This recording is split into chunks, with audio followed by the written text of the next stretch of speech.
This is a story of how I found out a group of men were fucking my wife every week while I was at work, but my revenge destroyed her life. I'm Ethan, and for most of my life, I thought things were simple. I married Amanda because she lit up every room she entered. She had this effortless charm that made people gravitate toward her. I was the quieter one, steady and reliable, the kind of guy who balanced her impulsive streak. Together, we made sense. At least that's what I believed. Things started to shift a few months ago. Amanda became restless, complaining about how predictable everything had become. At first, I shrugged it off as a phase. Everyone gets bored sometimes, I tell myself. But then, one night while we were having dinner, she dropped the first of many bombshells. "I think we need a new house," she said, poking at her plate. I laughed, assuming she was joking. Our apartment wasn't extravagant, but it was ours. "What's wrong with where we live now?" I asked. Her response wasn't lighthearted. "Ethan, this place feels like a cage. I want something bigger, brighter, something that feels alive." I could tell she wasn't going to let it go, but I couldn't understand why. For years, she'd been content. At least I thought so. Our life was built on routines that worked. I went to work and came home. She managed her part-time job at a boutique. We cooked dinner together. Weekends were for movies or visits to her sister's place. But something in Amanda had shifted.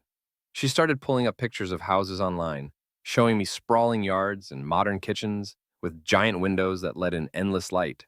She wasn't just dreaming, she was serious. "Ethan, this is what we need," she insisted one evening, holding her phone out to me. I glanced at the screen. The house she was looking at cost twice what our apartment was worth. "Amanda, where would we get the money for this?" She smiled like she'd already solved the problem. "I've been saving. I've got my dream fund." I blinked. "Dream fund?" She nodded, clearly proud of herself. "I've been putting money aside for years, little by little. I didn't tell you because I wasn't sure what I wanted to use it for, but now I know. It's for our future."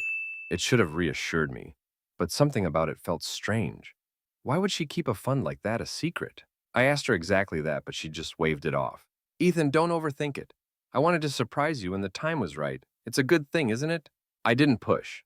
Amanda was always the dreamer in our relationship, the one who made plans while I focused on the day-to-day. But her sudden obsession with this house, with changing everything about our stable life, made me uneasy. Things got even stranger when she told me she wanted me to meet someone about a new job. "It's an engineering role," she explained casually. "It pays really well, better than what you're making now." I frowned. "I'm fine where I am." "I know you are," she said, her voice quick and eager. "But this could help us get what we want faster. My friend's husband works for the company. He said they're hiring right now." I wanted to argue, but the way she looked at me stopped me short. Amanda was glowing with excitement. I hadn't seen her this alive in a long time. Against my better judgment, I agreed to meet her friend and hear them out. The meeting happened the next day at a coffee shop. Her friend Jessica was polite enough, but it was her husband, Travis, who took over the conversation. He painted a picture of the job as this amazing opportunity, describing the generous salary and flexible hours. It sounded too good to be true, but I couldn't find any immediate red flags. Amanda sat beside me, practically bouncing in her seat. "See, isn't this perfect?" she asked. I didn't want to burst her bubble. "I'll think about it," I said. That answer seemed to satisfy her. In the weeks that followed, I noticed more changes. Amanda started staying late at work. At first, she'd send quick texts saying she was tied up with extra tasks at the boutique, but then her excuses became vaguer. "Team bonding" or "last-minute errands," she'd say. I didn't think much of it at first, but one night, I came home from work and found her on the couch texting someone. She was so absorbed she didn't even notice me walk in. "Who's that?"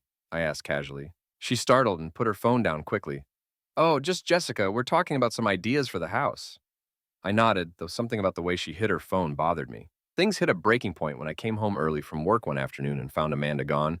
Her car wasn't in the driveway. I tried calling, but it went straight to voicemail. Hours passed before she finally walked through the door, carrying shopping bags and acting like nothing was wrong. "Where were you?" I asked. She didn't miss a beat. "Out with Jessica. We were looking at furniture ideas for the new house." I didn't push further, but something felt off. It wasn't just her absence. It was the way she brushed me off like I wasn't supposed to notice. That night, I stayed up long after Amanda had gone to bed, my mind racing with questions I couldn't shake. The days that followed felt strange. Amanda was there, yet she wasn't. She smiled the same way, laughed at the same jokes, even asked me about my day. But something in her eyes had changed. I tried convincing myself I was overthinking it. People grow, interests change, and maybe this was just Amanda reaching for something bigger. Late at night, When she thought I was asleep, she'd grab her phone and tiptoe into the kitchen. I'd hear the faint buzz of messages, muffled whispers. At first, I told myself she was texting Jessica again, probably about houses or furniture or whatever else she had in mind for her grand plan. But then I overheard something that sent a chill down my spine. It was late, nearly midnight, and I was on the verge of drifting off when I heard her laugh. It was soft, playful. Not the kind of laugh you share with a friend. "Don't worry, it'll be perfect," she whispered. "He won't even know." My breath caught. I lay frozen, listening for more. But the conversation ended quickly. She came back to bed a few minutes later, slipping under the covers like nothing had happened. The next day, I couldn't focus at work. Her words kept echoing in my head. "He won't even know." What was she talking about?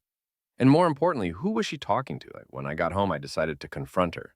But the moment I walked through the door, she greeted me with her usual bright smile, kiss on the cheek, and a plate of my favorite lasagna waiting on the table. "How was your day?" she asked, her tone light and cheerful. I wanted to ask her about the phone call, but the way she looked at me made the words stick in my throat. Amanda was acting normal, too normal. As we ate, she brought up the house again, showing me pictures of another property she'd found. It was beautiful, no doubt about it, but all I could focus on was the nagging feeling that something wasn't right. "Do you think we could go see it this weekend?" she asked, her voice full of hope. "Maybe," I said, barely listening. She frowned. "Ethan, what's wrong?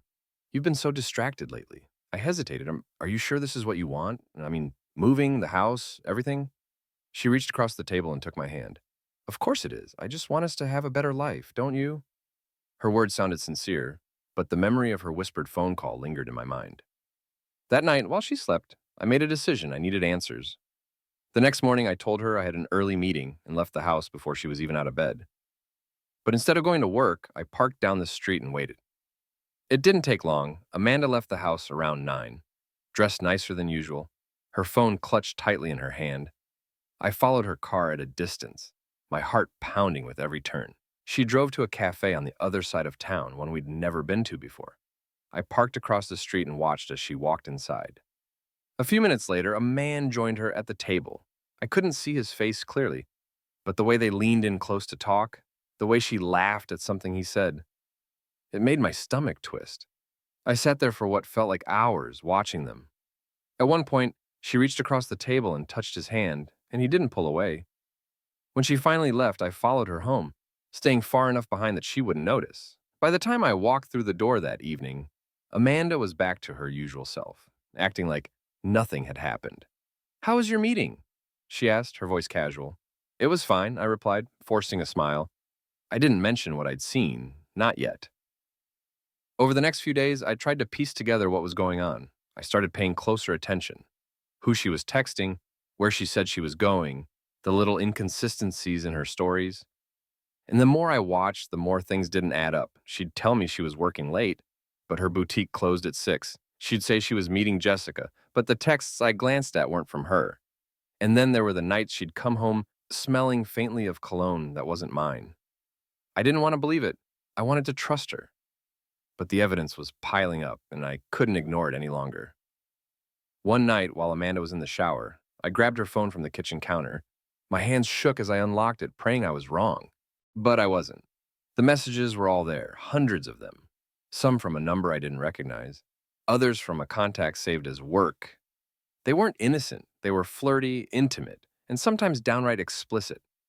One message stood out among the rest. It was from the unknown number, sent just a few hours earlier. "Can't wait to see you again. Last night was amazing." I felt sick.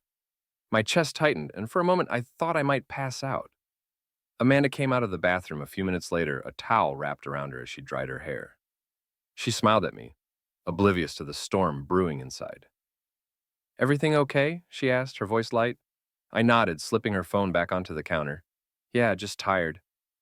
That night, as she slept beside me, I stared at the ceiling, my mind racing. I couldn't confront her yet.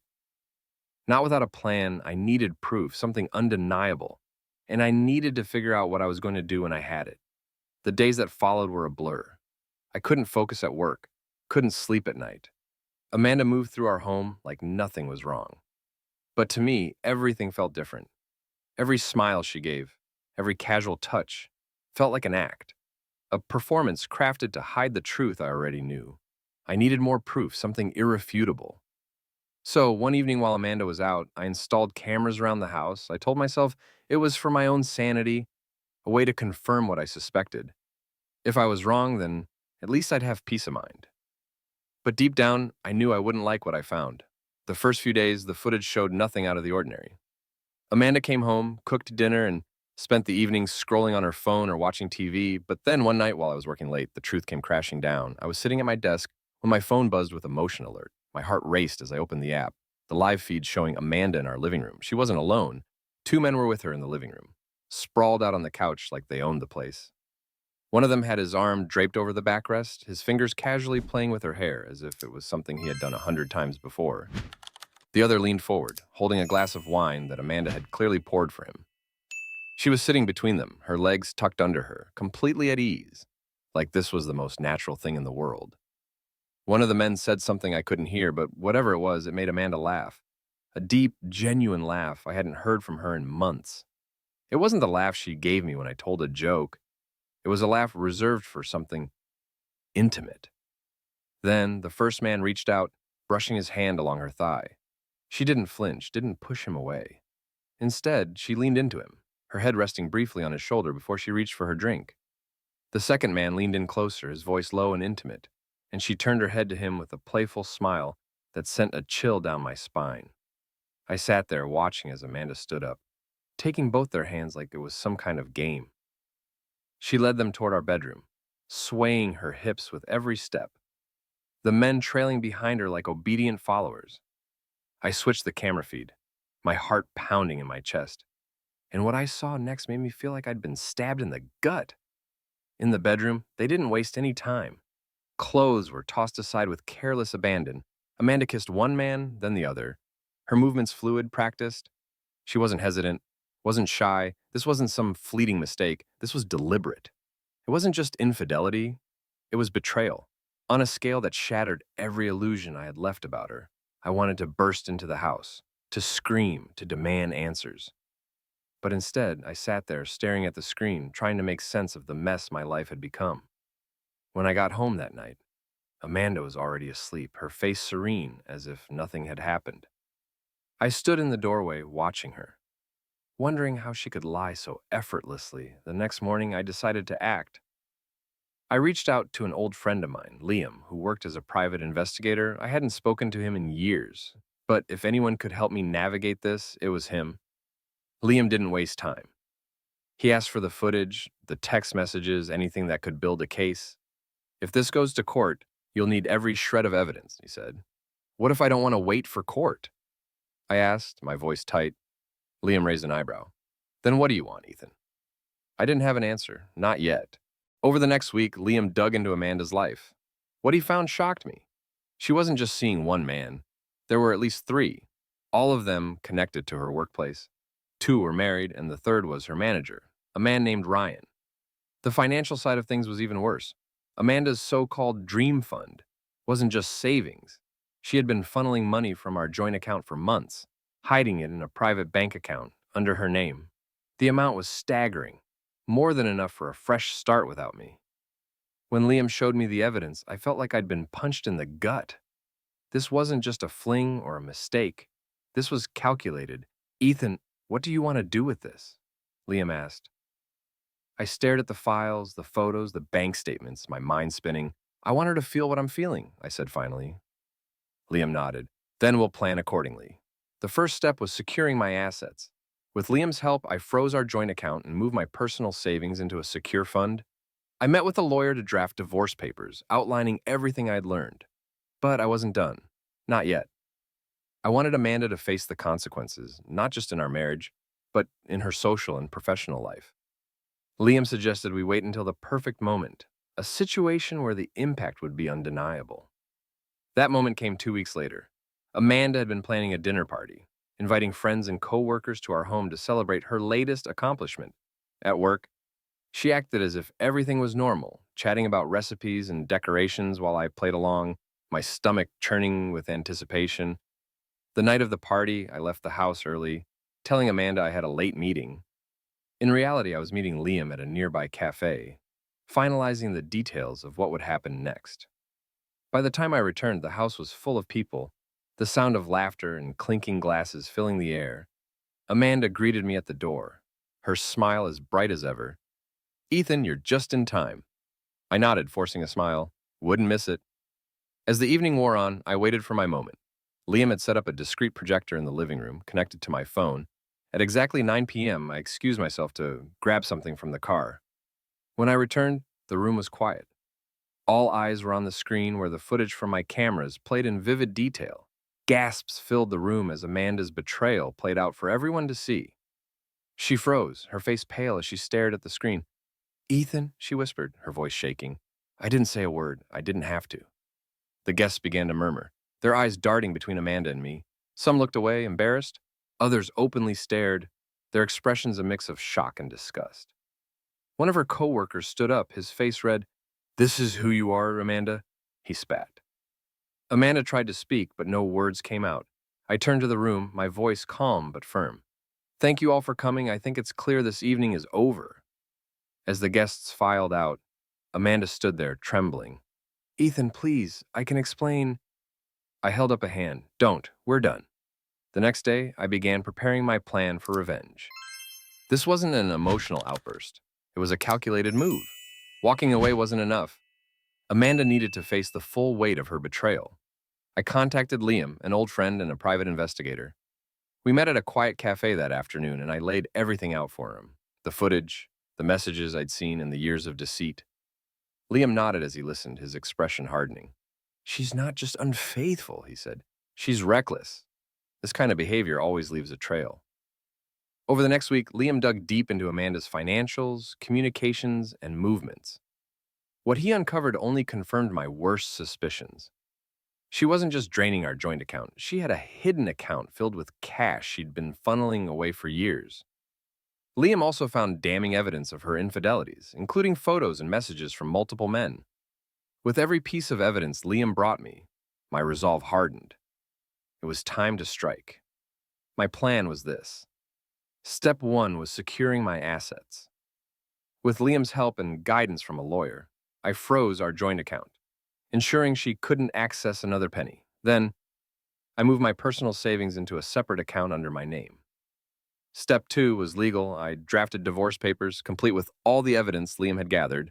My lawyer assured me Amanda wouldn't walk away with much, given the overwhelming proof of her actions. Step 3 was exposure. Amanda had planned a dinner party with friends and colleagues the following weekend. She was so caught up in her own delusion of control that she invited me to play the doting husband in front of her guests. She didn't realize it would be the perfect stage for her downfall. The night of the party, I played my role perfectly. I smiled, shook hands, and made small talk, all while Amanda floated around the room, basking in the attention. She had no idea what was coming. At 8 p.m., as the guests gathered in the living room, I tapped my glass to get everyone's attention. "Thank you all for coming," I began, keeping my tone light. "Amanda wanted tonight to be special, and I think it's only fitting we take a moment to celebrate her unique contributions to our relationship." Amanda froze, her smile faltering. "Ethan, what are you—" I held up a hand. No, wait, Amanda. You deserve this moment." With a click of a remote, the TV in the corner lit up. Liam had helped me prepare a short compilation of the footage from the cameras. The room fell silent as the guests watched Amanda's escapades unfold in vivid detail. Her laughter, her betrayal, her brazen infidelity. Gasps filled the room. Some guests looked away while others stared at Amanda in disbelief. She turned pale, her mouth opening and closing like a fish out of water. "This is insane," she shouted, her voice shaking. "You're making this up." I stepped forward, holding a thick folder. "Making it up? Here's the full record. Texts, emails, bank transfers. Should I pass it around, or would you like to explain?" Amanda's defiance crumbled. Tears streamed down her face as she looked around the room, pleading silently for someone to defend her. No one did. The aftermath was swift. Most of the guests left in stunned silence, while a few muttered words of disgust. Amanda tried to follow me as I walked to the door, her hands clutching at my sleeve. "Ethan, please," she sobbed. "We can fix this." I turned to her, my voice calm but firm. There's nothing left to fix, Amanda. The divorce papers will be delivered tomorrow. Consider this my final gift to you. With that, I walked out, leaving her in the ruins of her own making, the new chapter. In the weeks that followed, I finalized the divorce and sold the house. I left nothing behind. Not a single piece of furniture or memory tied to Amanda. Moving to a new city gave me the fresh start I desperately needed. One evening, as I unpacked boxes in my modest new apartment, my phone buzzed. It was a message from Liam. "How's the clean slate?" I smiled and typed back, "Better than I ever imagined." Sometimes betrayal doesn't break you. It sets you free